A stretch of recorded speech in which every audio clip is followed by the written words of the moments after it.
Dinar Candi Oga buru-buru dinikahi Ko Apex, meski sudah dapat restu keluarga. DJ Dinar Candi mengaku tak mau buru-buru menikah, meski keluarganya sudah bertemu sang kekasih, Ko Apex. Diketahui Ko Apex sudah datang bersilaturahmi dengan keluarga Dinar Candi. Hanya saja, kedatangannya dalam rangka lebaran. Ko Apex pun sempat bertemu dengan ayah Dinar Candi. Pemilik nama asli Dinar Miswari ini menyebut bahwa kekasihnya diterima dan direstui keluarganya. Ya, silaturahmi antar keluarga. Aku sebelum lebaran silaturahmi ke keluarga dia.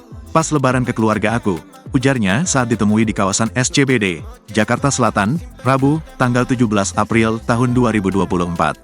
Okelah, setuju. Ya, karena lebaran bareng. Ya, pasti ngerestuin, lanjutnya. Walaupun sudah mendapatkan restu, ternyata Dinar Candi tak mau buru-buru melepas masa lajang.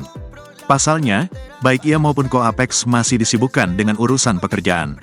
Ya tungguin saja. Ya gimana kerjaannya capek, dia juga masih sama kerjaannya. Kerjaan aku kan nyita waktu, buat ketemu saja kadang susah, jadi kebanyakan video call. Dia juga banyak usaha, tuturnya. Lebih lanjut, Dinar Candi mengaku bersyukur juga diterima dengan baik oleh keluarga kekasihnya. Ia bahkan sudah merasa cocok dengan calon ayah mertuanya, meski belum lama berkenalan.